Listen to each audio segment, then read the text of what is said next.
नमस्कार दोस्तों, स्वागत है आपका आपके पसंदीदा चैनल बेटर लाइफ में।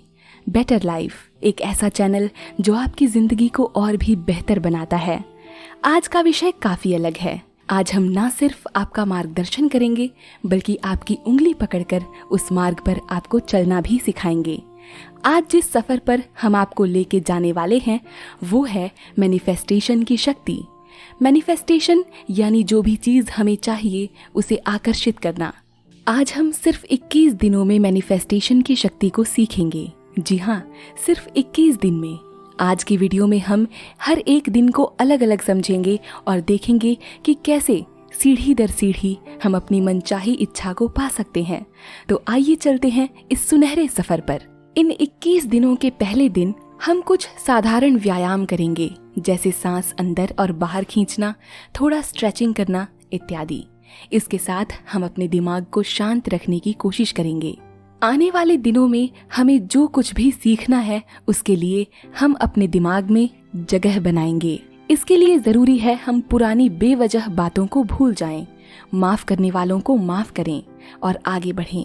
पहले दिन हम सिर्फ शांत रहकर आने वाले बदलाव का स्वागत करेंगे। आइए बढ़ते हैं अब दूसरे दिन की तरफ। दूसरा दिन। पहले दिन हमने हमारे मन की सफाई की थी, अब हमें हमारे घर की सफाई करनी है। अपने आसपास देखें, जो कोई भी चीज आपके लिए जरूरी नहीं है या आपको किसी बुरी चीज की याद दिलाती हो, उन्हें दूर रखें। अपने घर को साफ रखने में भी आपका दिमाग शांत होगा या नई चीज के लिए जगह बनेगी। इस बात को समझें कि आपका घर कितना भी बड़ा क्यों ना हो, बेकार की चीजों को इकट्ठा करने से आपका कोई लाभ नहीं होगा। इसके विपरीत जो चीजें आपके मन को उत्साह से भरती हैं, जैसे कोई किताब, कोई चित्र या कोई सुनहरे बचपन की यादें, उन्हें संभाल कर रखिए।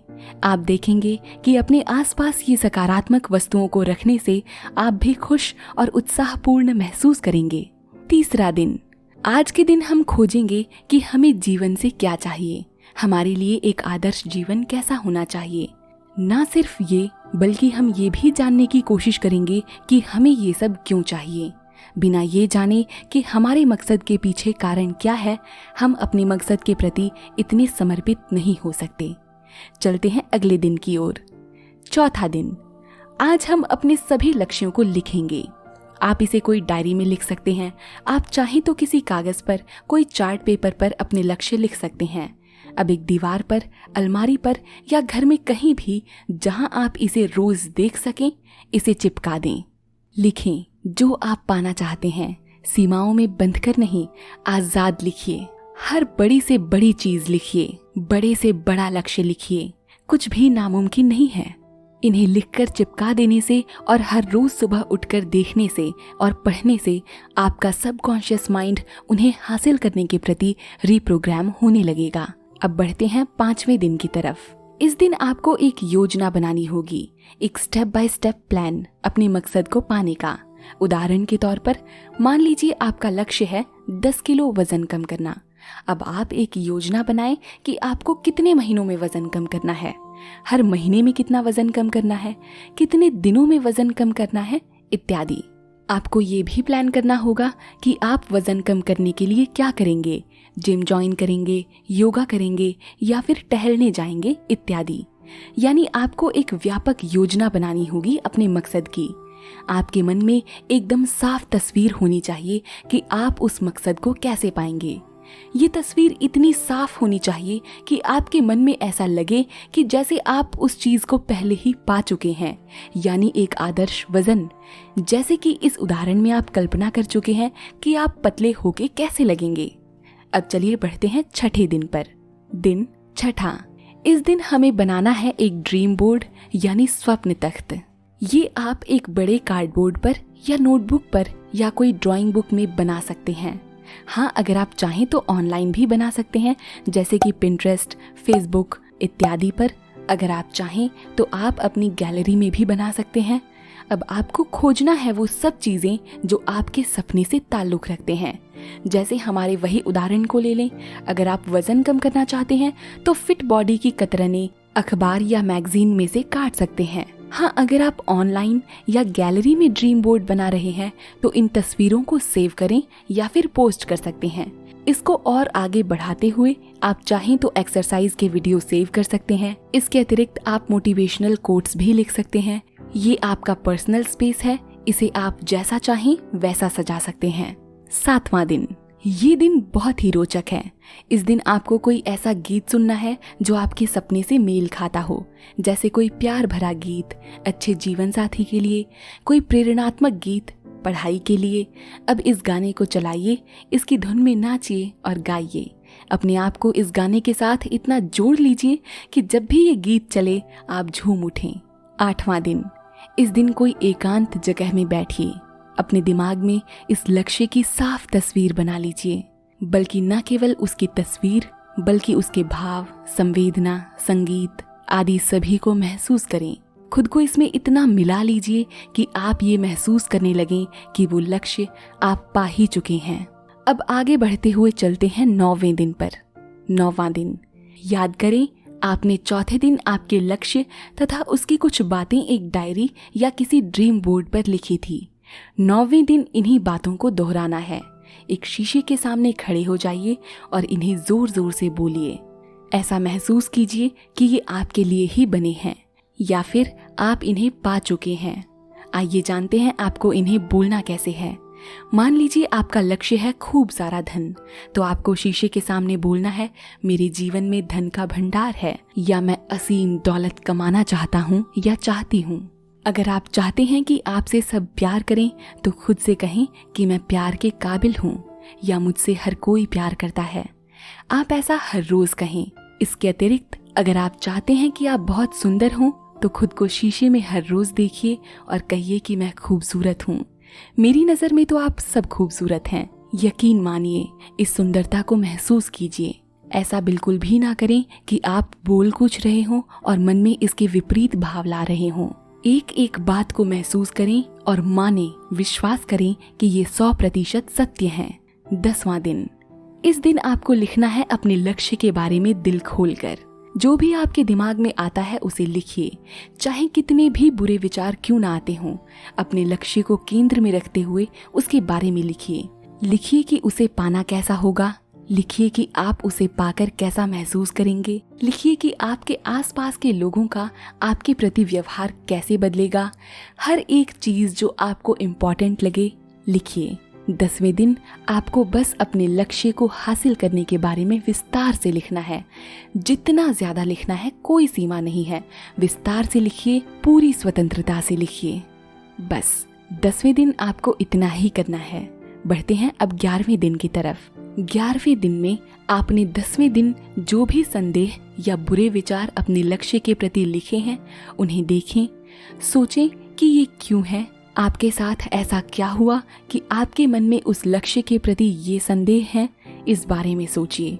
उदाहरण के लिए, अगर आपका लक्ष्य एक अच्छा जीवन साथी है लेकिन आपको संदेह है क्योंकि आपके पहले के संबंधों में आपको हार मिली है, तो सोचिए ऐसा क्यों हुआ, किस कारण से आपका संबंध आगे नहीं बढ़ा। इस बारे में सोचिए। अगर आपका लक्ष्य है क्लास में सबसे अच्छे मार्क्स लाने का, लेकिन आपको संदेह है क्योंकि अभी तक आप दूसरे या तीसरे स्थान पर हैं, तो सोचिए आपको ऐसा संदेह क्यों है। आप ऐसा क्या अलग या क्या ज्यादा कर सकते हैं जिससे आप और अधिक मार्क्स ला सकते हैं। इसी तरह अपने हर एक संदेह को आंखों में आंखें डालकर देखिए। आप पाएंगे कि वो इतने भी बड़े नहीं हैं जितना आपने उन्हें बनाया है। आपको एहसास होगा कि उन्हें इतनी तवज्जो देना आपके लिए बेहतर नहीं है। आप महसूस करेंगे कि आपके सभी बुरे विचारों का कोई पैटर्न है, जैसे कि किसी एक व्यक्ति का आपके व्यक्तित्व एवं विचारों पर प्रभाव या किसी घटना का आप पर प्रभाव आदि। इनकी तरफ गौर कीजिए और इन्हें लिख लीजिए। अब बढ़ते हैं 12वें दिन की तरफ। इस दिन आपको आपने जो भी विचार लिखे हैं उन सभी पैटर्न्स को चुनना है। अब अपने उन विचारों को चुनिए जो नकारात्मक थे, जो संदेहपूर्ण थे, और विचारों के इन पैटर्न के लिए व्याख्या लिखिए। लिखिए कि वो कैसे गलत हैं। अपने सभी बुरे विचारों को बदलिए और उनके सामने अच्छे विचार लिखिए। यानी अब आपके बुरे विचारों वाली सूची बदल चुकी होगी आपके अच्छे विचारों वाली सूची से। आप महसूस करेंगे कि आपके सभी बुरे विचार गायब हो चुके हैं और अब जो बचे हैं वो हैं आपके सिर्फ अच्छे और लाभदायी विचार। अब बढ़ते हैं 13वें दिन की तरफ। 13वां दिन। हम जानते हैं पिछले 2 दिन बहुत मुश्किल थे, इसीलिए इस दिन आपको कुछ आराम देना है। बस अपने बारे में कुछ 10 या 10 से अधिक ऐसी बातों को लिखना है जिन्हें आप पसंद करते हैं, जैसे कि एक अच्छा दोस्त, एक अच्छा वक्ता आदि। अपने व्यक्तित्व की उन सभी बातों को सोचिए जिन्हें आप पसंद करते हैं, जिनके कारण आप खुद से प्यार करते हैं। उम्मीद है आपका ये दिन बहुत ही अच्छा होगा और आपने एंजॉय भी किया होगा। अब बढ़ते हैं 14वें दिन की तरफ। 14वां दिन। इस दिन आपको खुद को किसी चीज के साथ जोड़ना है। ये वस्तु ऐसी होनी चाहिए जो आपके लक्ष्य को परिभाषित करती हो, जो आपको हर वक्त आपके लक्ष्य की याद दिलाए, जैसे कि कोई मोती, कोई क्रिस्टल, कोई किताब इत्यादि। इस चीज को हमेशा अपने साथ रखें। वो कोई बुक भी हो सकती है, कोई घड़ी हो सकती है, कोई पोस्टर हो सकता है, कुछ भी।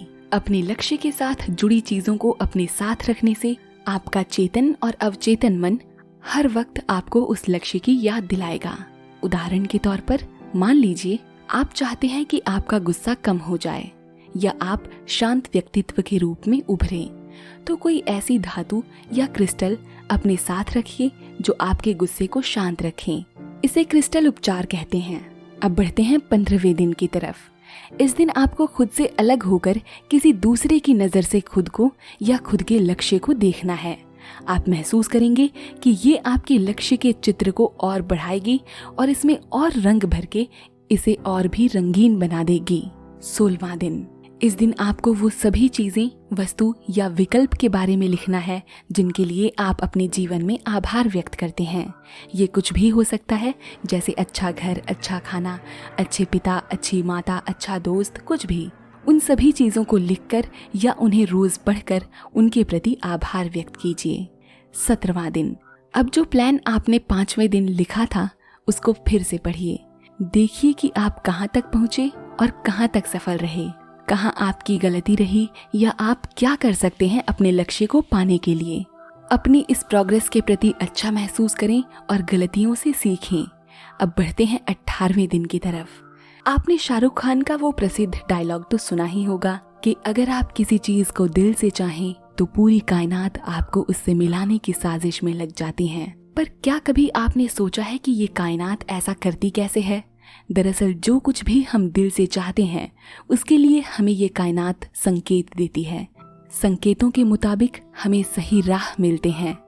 आज के दिन हम इन्हीं संकेतों को पहचानेंगे। हम देखेंगे कि कैसे कायनात हमारे लक्ष्यों को पाने में हमारी मदद कर रही है। इस दिन हम उन संकेतों की तलाश करेंगे और उन्हें डिकोड करने की कोशिश करेंगे। अब अगला दिन यानी 19वां दिन। इस दिन हम न सिर्फ ये महसूस करेंगे बल्कि इन बातों को अपने व्यक्तित्व में ढालेंगे। अगर आप गुस्सा शांत करना चाहते हैं तो इस दिन से कोशिश कीजिए सबसे विनम्रता से बात करने की, गहरी सांसें लेने की। ये होता है अपने लक्ष्य को अपने जीवन में ढालना। अब बढ़ते हैं अंतिम से सिर्फ एक दिन पहले यानी 20वें दिन की तरफ। इस दिन आप अपने मन में ऐसे विचार लाएंगे कि अगर आप अपने लक्ष्य को पालेंगे तो आप क्या करेंगे। उदाहरण के तौर पर अगर आप कक्षा में उत्तीर्ण होंगे तो कैसे उत्सव मनाएंगे, अगर आप अमीर बन जाएंगे तो कहाँ घूमने जाएंगे, अगर आप मनपसंद जीवन साथी पालेंगे तो उन्हें कैसे खुश रखेंगे इत्यादि। ऐसा करने से आप अपने लक्ष्य को खुद के और करीब खींच लेंगे। दोस्तों, अपने लक्ष्य से परिपूर्ण ऐसे विचारों को अपने मन में लाने का दूसरा अर्थ है अपने लक्ष्य को विजुअलाइज करना, यानी अप्रत्यक्ष रूप से आप सबकॉन्शियसली अपने लक्ष्य को विजुअलाइज करेंगे। अब बारी है आखिरी यानी 21वें दिन की। मुबारक हो हमारे साथ अंत तक बने रहने के लिए। आखिरी दिन आपको ये विश्वास रखना है कि आपको जो चाहिए वो आपको हर हाल में मिलकर रहेगा। ये विश्वास एकदम दृढ़ होना चाहिए। याद कीजिए पहला दिन जब आपने इस सफ़र की शुरुआत की थी और आज का दिन आप कहाँ तक आ गए हैं या कैसे अपने लक्ष्य के करीब आए हैं। आप महसूस करेंगे कि ये 21 दिन की मेहनत आपको आपके लक्ष्य के 21 साल और आगे ले आई है। अपनी सफलता का जश्न मनाएं और अपनी गलतियों से सीख लें। विश्वास रखें, आपको आपका लक्ष्य मिलकर रहेगा।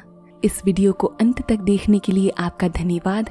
ये 21 दिन का सफ़र तय करने के लिए ऑल द बेस्ट और अपने लक्ष्य को हासिल करने के लिए ढेर सारी शुभकामनाएं। धन्यवाद। नमस्कार।